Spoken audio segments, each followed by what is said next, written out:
6:30 to 7. This is RTV6 News at 11, working for you. Now at 11, making their presence known, a group of activists showing their commitment to keeping our streets safe during big events like the Black Expo. A van that provided a valuable service for seniors stolen. We told you about it when it first happened. Tonight, we have a major update. Looks like it's the last call for all Scottys restaurants in the Hoosier State, but there are still questions about the fate of another restaurant owned by the same company. Those stories in just a moment, but first we begin with Storm Team 6. It is still warm and muggy out there tonight, and it looks like we'll have another day of this before a big change. Good evening, and thanks for joining us. I'm Nicole Griffin here in the tracking center with meteorologist Kyle Mounts. Kyle, you went out for your dinner break. Is it still pretty hot out there?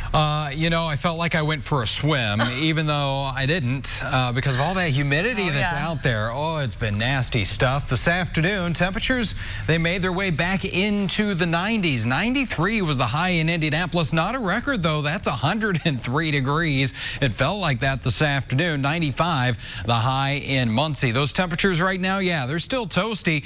Look at this. Muncie, you're still at 86 degrees, 82 in downtown and Columbus. We are quiet on Storm Team 6 radar here in central Indiana. You can see there's a complex of thunderstorms in northern Missouri. Those will continue to dive off to the south. So partly cloudy, going to keep the warmth and the humidity around. Our temperature tonight only down into the middle 70s. So it's going to be a very warm start to our Sunday, and then it turns a little stormy before Sunday is over. There is a marginal risk. Some of those storms could have some gusty winds. More on that timeline in a few minutes. Kyle, thank you. Tonight, the Indianapolis 10-Point Coalition is out in the heat, patrolling the streets in downtown Indianapolis. Around 50 OGs and peacemakers are out in areas considered hotspots for crimes. Among those areas, they are out by Circle Center Mall and the Canal. It comes as the Indiana Black Expo summer celebration is bringing thousands into the Circle City. Reverend Charles Harrison with 10-Point says leaders with the Expo asked them to come out and have a presence this weekend. They have had some difficulty down here on the weekend, but, you know, tonight is very peaceful and quiet. It was very peaceful and quiet last night. The young people that are down here are well behaved and really having a good time. So it's not what it used to be, you know, 7 years ago, 10 years ago, when we would have thousands of kids down here. It's not like that anymore. Reverend Harrison says parents have played a role in reducing the violence during Expo weekend by not allowing children to come down unsupervised. The OGs are a group of former gang members who turned their lives around and now work to dissuade street gangs from violence. They often join the 10-Point Coalition on peace walks. New tonight, someone vandalized the landmark for peace at Dr. Martin Luther King Jr. Park off of Broadway Street. It appears someone wrote in several places on the monument that commemorates the site where Robert Kennedy delivered his famous words the night Dr. Martin Luther King Jr. was assassinated. We have reached out to the Kennedy King organization, but tonight we are still waiting to hear back. Tonight, an organization in Johnson County that helps hundreds of senior citizens has its stolen van back. This is a story we first told you about last week as they called on the community to help them find it. We were there today as the group got back the wheelchair accessible van. They received a call this morning that police found it in Indianapolis at a McDonald's on Southeastern Avenue. They say someone has been living inside the van and it's going to take a lot of work to get it cleaned up, but they are happy to have it back. We are so grateful to receive our vehicle back in one piece. The things inside, yes, we've got to get that process. We've got to get it detailed. There's a million things we need to do before we can put a precious senior on here. No word tonight from police on whether they have any suspects, but the executive director with Johnson County Senior Services says getting the van back is critical in helping seniors get to and from life-saving medical appointments. Questions tonight about the future of Scottys Brew House and Three Wise Men restaurants. A sign posted on the door at Scottys on the Butler campus says all remaining Scottys and Three Wise Men locations in Indiana are closing for good. But just a short time ago, we heard from Three Wise Men in Muncie who say they are not closing and will be open tomorrow. We've reached out to Scottys for clarification. Late last year, owners filed for bankruptcy. Most Scottys locations began closing in phases, often with no warning to customers or employees. Before today, Scottys had 4 remaining locations in Indiana. Tonight, police in Gas City are looking into the possible connection between a robbery at a cell phone store and a recent robbery in Muncie. On Thursday, Gas City police responded to an armed robbery at Verizon Wireless. That robbery involved just one suspect. But last week on July 9th, a T-Mobile store in Muncie was also robbed. 2 men were seen in the surveillance photos from that robbery. Now police are trying to determine if at least one of them is linked to both cases. If you know anything, contact Muncie Police or Gas City Police. Today marks 13 years since a Carmel High School police officer died in a hit-and-run crash. And tonight, the plea for information about the driver who left the scene continues. A new PSA released today is aimed at bringing closure to the family of Ronald Obsitnik. The crash happened around 10:30 p.m. on July 20th, 2006 at the intersection of 96 and Meridian.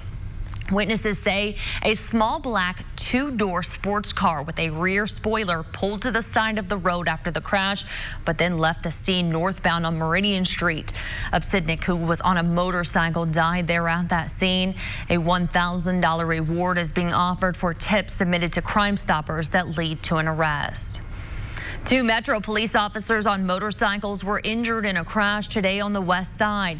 It happened just before 4 o'clock near 38th Street and Industrial Boulevard. No details yet on how the crash happened, but we are told the officers' injuries are not life-threatening. President Trump is doubling down on his criticisms of 4 Democratic congresswomen while defending attendees of his rally who chanted, "Send her back." ABC's White House correspondent Tara Palmieri has the very latest. After voicing his disapproval for those chants at a rally this past Wednesday, President Trump now doubling down with another attack on Minnesota Congresswoman Ilhan Omar. I'm unhappy when a congresswoman goes and said, "I'm going to be the president's nightmare."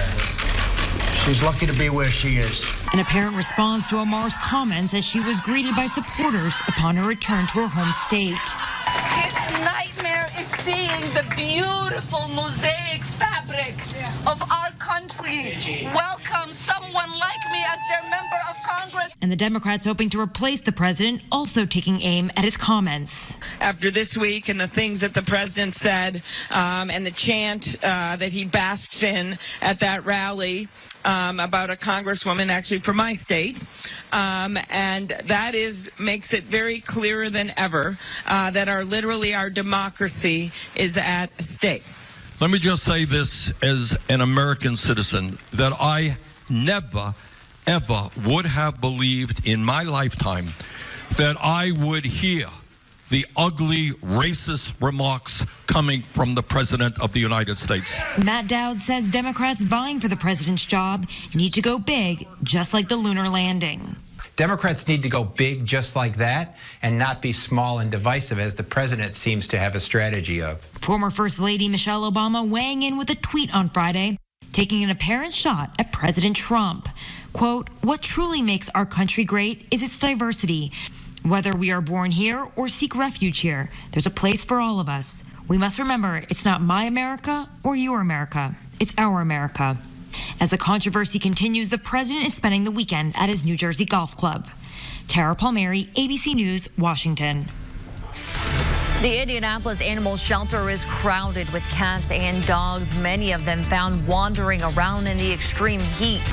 Tonight, a reminder for pet owners and how you might be able to help the ones that needed to be rescued. Kyle. And we've got one more day of this triple-digit feels-like number to deal with across central Indiana before a big-time temperature drop comes our way. We'll talk about it. You're watching RTV6 News at 11. Financing for 60 months on some 2019 Atlas models. This is RTV6 News at 11, working for you. RTV6 is working for you and getting results. A woman says her mother now has a brand new headstone after mowing crews at a local cemetery damaged it. This is a story we first told you about in November of last year. Faith Green says solar lights, flower urns, and her mother's headstone were damaged by an employee at the town of Carthage Cemetery. A town spokesman says the employee who mows the grass damaged it while mowing, and they took full responsibility for what happened. Now, 9 months later, Green says she now has a beautiful brand new headstone for her mother. Tonight, people living on the east side in the 46201 zip code area now have resources they may need to get help escaping domestic violence. Silent No More canvassed the neighborhood with volunteers handing out resources to 500 homes.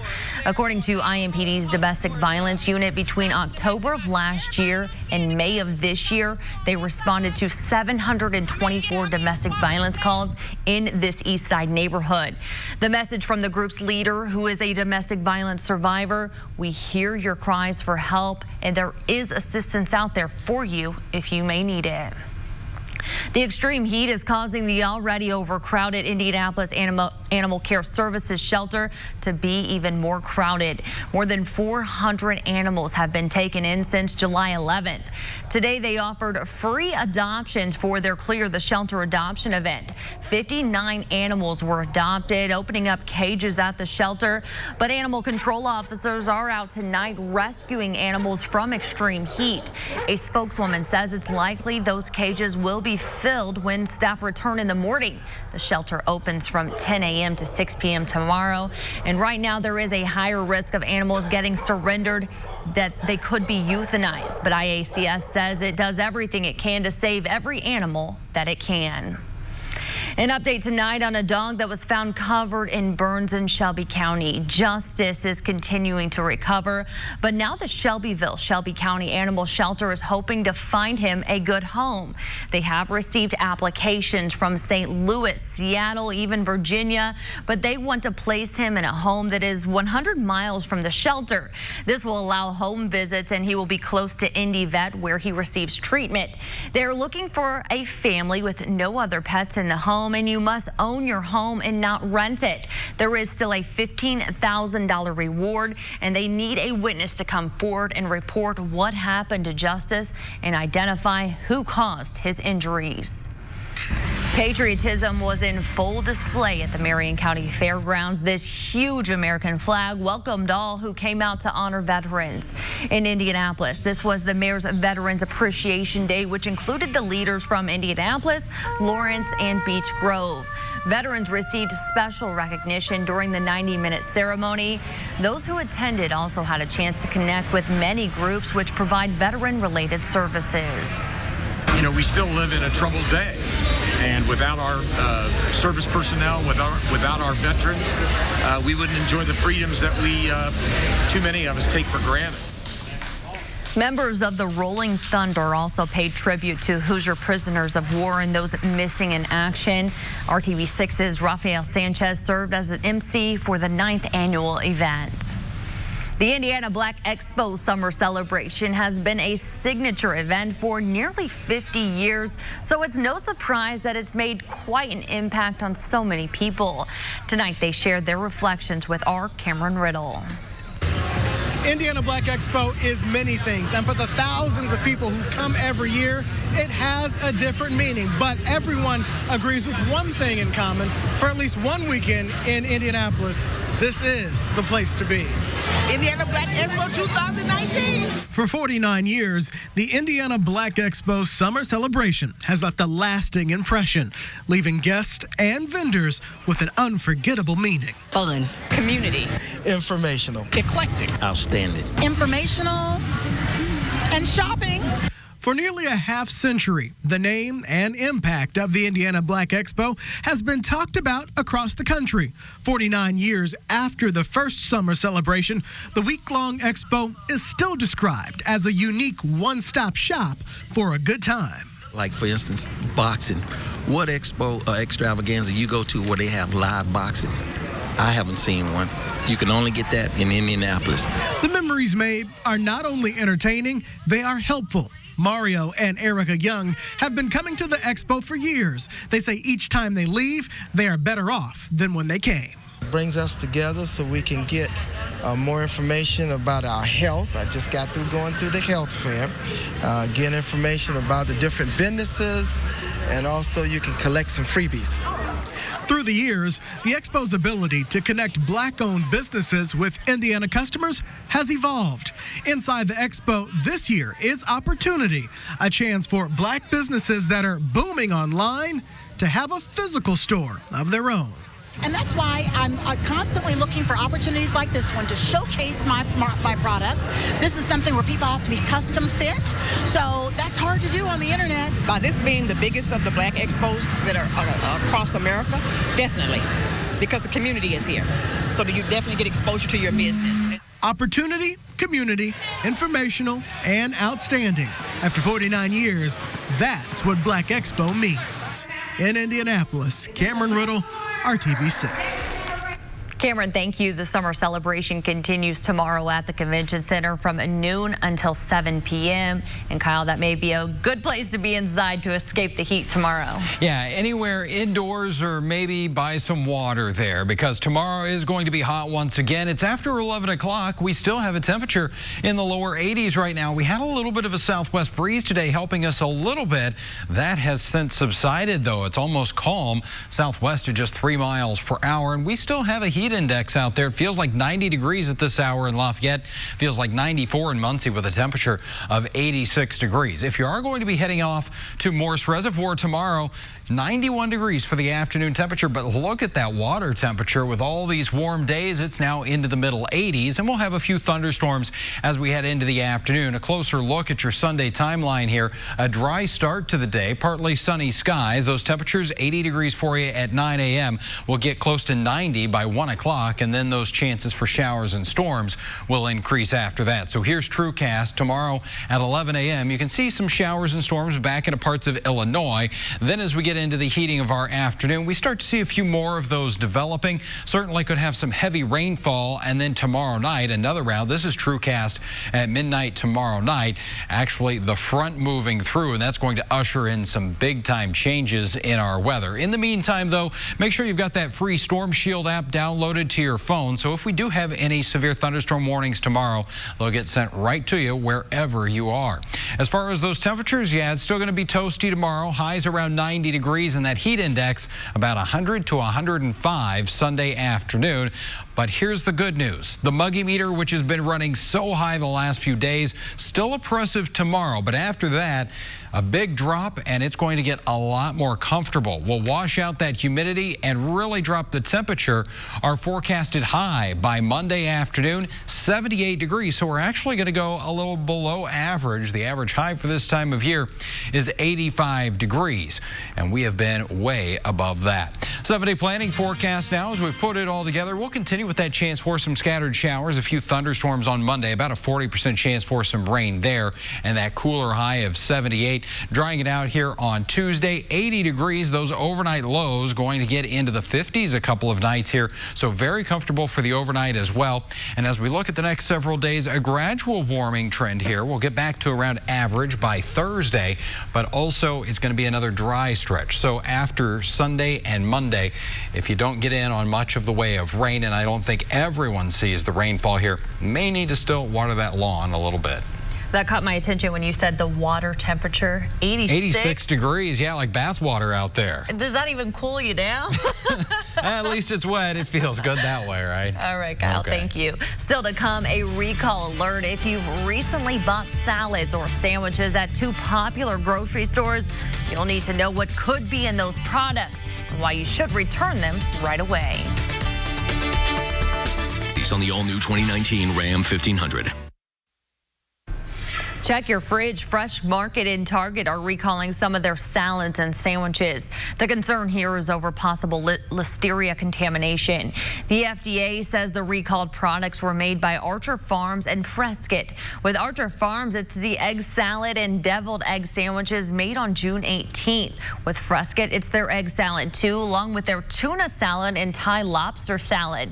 No one has gotten sick yet, but listeria bacteria can be serious and even deadly for some people. people, including kids.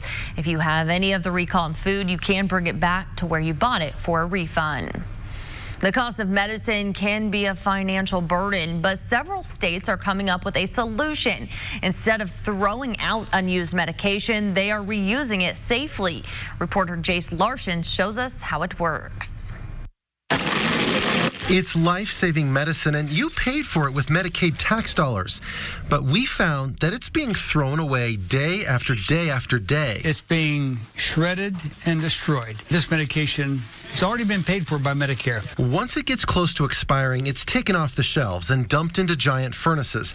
And we're talking millions and millions of pounds of medication each year. Life-saving medications. Former pharmacist Steve Hazlett says he's witnessed a massive oversupply of drugs. Most of them are your expensive, your medications for asthma, diabetes, blood pressure, hypertension, cholesterol medications that people need on an everyday basis to survive. Fausto Lanfer knows what it's like to not be able to easily pay. The insurance I have right now, I need cover 5,000 deductible for start using my insurance. There is a solution on the horizon, though. Dozens of states have passed laws allowing for drug donation programs. Prescription drugs can be donated to low-cost or free clinics. But experts say there's still a whole lot more that needs to be done to help people. The largest company that runs donation programs in the country, Serum, says only some states allow the medication to be donated. And in places like Missouri, Indiana, Michigan, and Florida, you can't even get those meds if they've been donated. None of them are expired. Of course, none of them are tampered with. All the seals are intact. And they have to meet all of the refrigeration requirements or any of the other requirements, just like any other medication that would come into a pharmacy. Jeff Martin is the executive director of Open Bible. That's a group that helps move the donated medication. A lot of these medications were purchased with taxpayer dollars and then were destroyed, and now they're being used to help community members, neighbors throughout our state. And so I think that's a great benefit. He wants to see more of the drugs being donated and given to those that can't afford them. And he's concerned that drug makers, those are the same ones making multi-billion dollars in profits, have little incentive to push these programs. But in states like Colorado, lawmakers have aimed to protect the programs and those who donate, shielding them from liability in hopes that it will make more people want to donate. I'm Jace Larson reporting.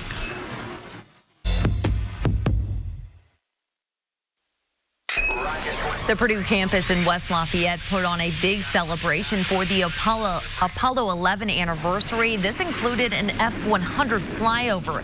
It's one of the planes Purdue graduate Neil Armstrong flew as a test pilot.